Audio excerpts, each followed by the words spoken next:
In today's video, we are going to show you the ultimate workflow for building AI-assisted apps. The ultimate AI workflow. Building apps will never be slow. So, first things first, the way that we're going to build this, or the way that we're going to talk about building this, is with Power Apps, Code Apps. Now, for those of you who are coming to this video who are from outside of the world of Microsoft and Power Platform, don't worry about that. Code Apps are basically just JavaScript apps. It's the newest app type that Microsoft have given within their low-code ecosystem, although it's no longer low-code, is it? And they're hosted and run on Power Platform, so it means that you don't need to manage any infrastructure, so the hosting is all sorted for you, the authentication sorted for you. You've got loads of connectors that you can use to integrate with different services. And it also means that the IT team or your center of enablement can manage all of your data policies and governance to make sure it's a protected environment as well. But yeah, that doesn't really matter too much for now because this AI workflow for building apps works whether you're building websites, web apps, desktop applications, mobile apps, the whole host, right? Anything, and that's what's so great about it. Your world is your oyster with this. So let's get into it. So Josh and I have been working with vibe coding or AI assisted engineering for quite a while now. And this is the development workflow that we have come up with. And this is what we're going to show you how to do today. And if you follow our instructions and our rules here, you will create incredible solutions. Agreed. It looks very simple at the surface. As we start to break it down, you'll see there's a little bit more to it. But if you follow along this video, you will know exactly what you need to do at the end of that. Yeah, so we'll get stuck into it pretty much straight away, but essentially you have a setup, and then once you've gone through that setup process, you then jump into this loop of planning, implementing, and then iterating over what you've implemented and back into planning. So yeah, let's start with it, shall we? Yeah. And we start with the foundations, which is the setup. And this is something that is oftentimes overlooked. I've definitely been in a position where I've overlooked this sometimes because I just want to get building. I've got this amazing AI agent at my disposal. I just want to get building, put the brakes on a minute. Let's set the foundation first. These are things that if you come from, solution architecture background, business analyst background, you'd maybe be doing this with your clients, but we're not doing this with clients, we're doing this with AI. So rather than asking your end users, you're kind of asking your AI and you're trying to get all of this information together so that you know what, or AI knows what it needs to build. So simple things like, what is the problem that you're trying to solve and who are you trying to solve it for? That can take a bit of kind of understanding, but once you know that, you can kind of refine that a little bit more and again, iterate on it. What are the high level requirements? We're not needing to know the tech stack or anything like that at this point. We just want to know what requirements are there and how we're going to solve them.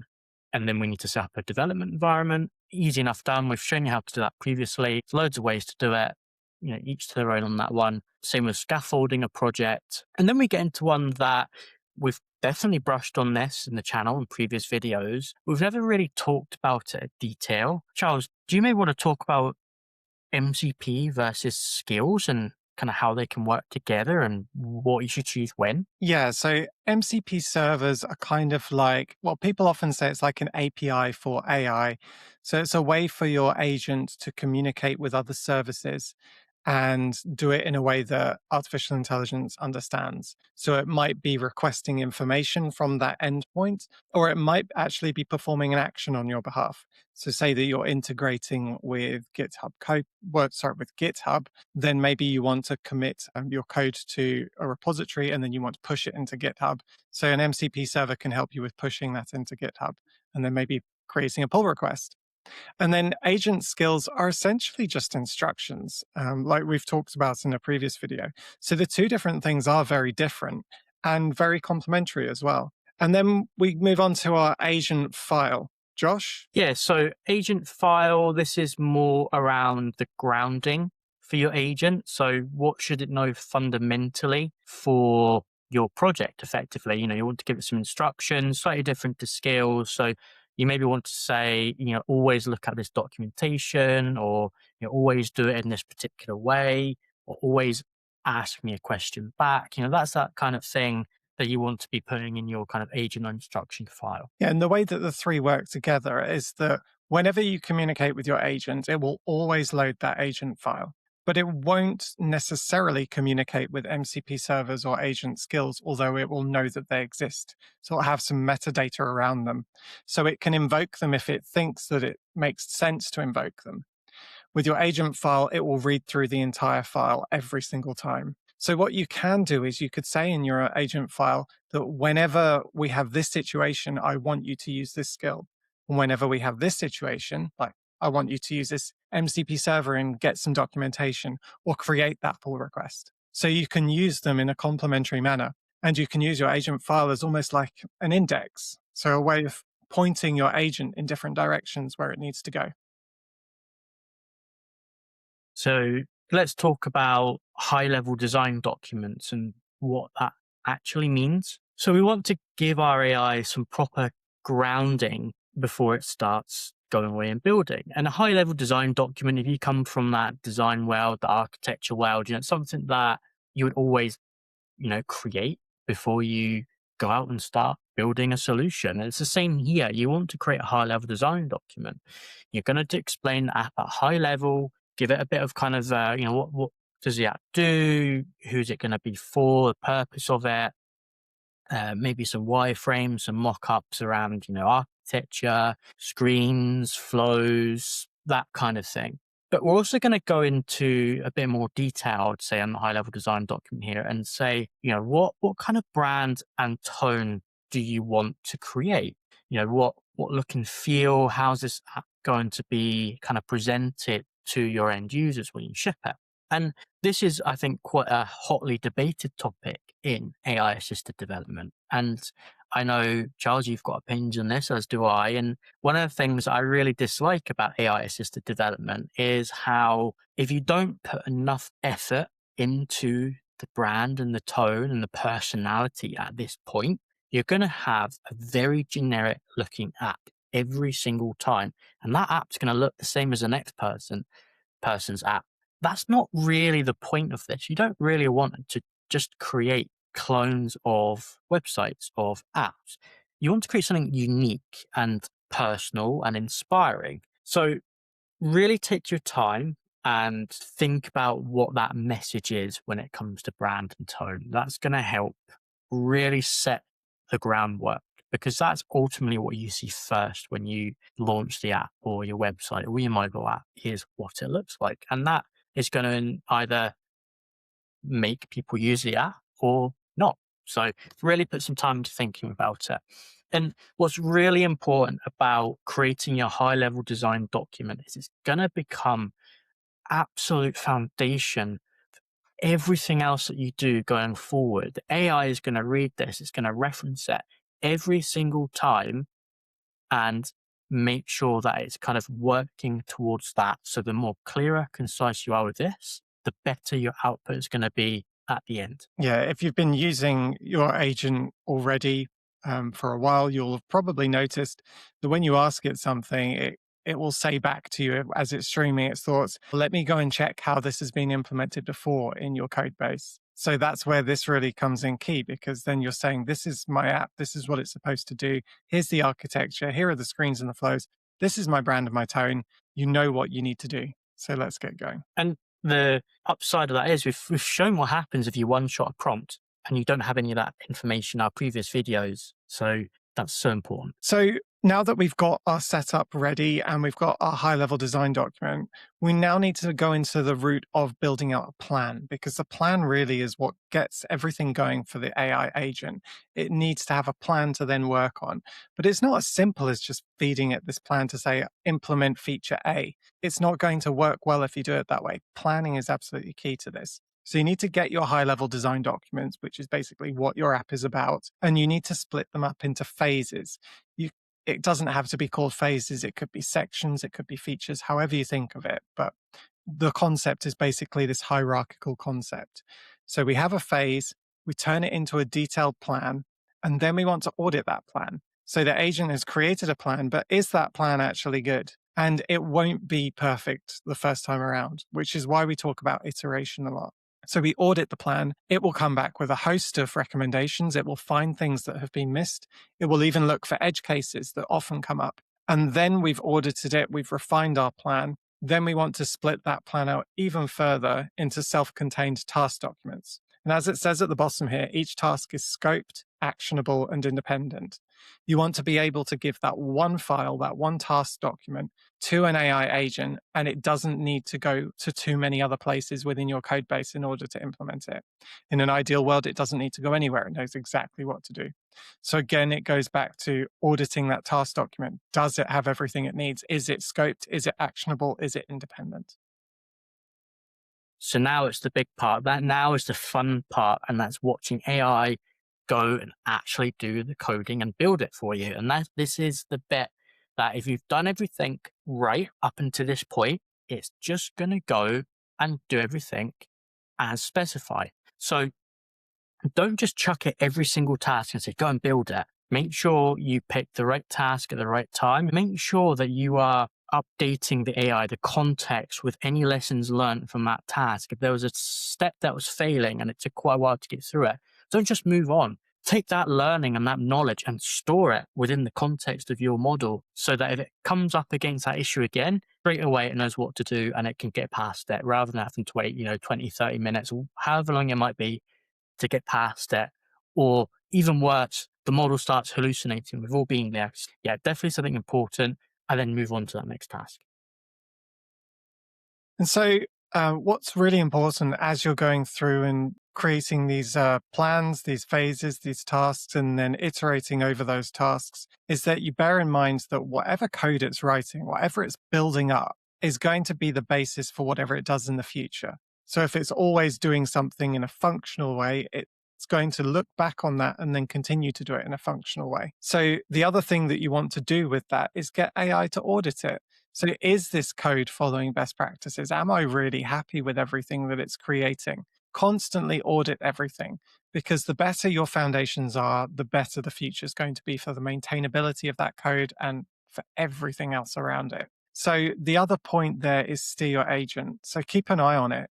Don't just leave it to do its own thing, but actually watch the output that you're getting from it. Try to understand it. See if it's going in the right direction. There will be times when the agent is saying, oh, I'm not sure about this, I'll try this. Oh, I'm not sure about this, I'll try this. You can stop it at that point and you can tell it, don't keep guessing at something. Actually come up with a fix for it.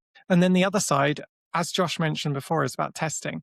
And we're going to say it again, you need to test it. So have automated tests, but also have manual tests. You want to actually check your web app, your website, your mobile app, whatever it is you're building. You actually want to manually test it yourself. How does it feel as a human being when you're using it?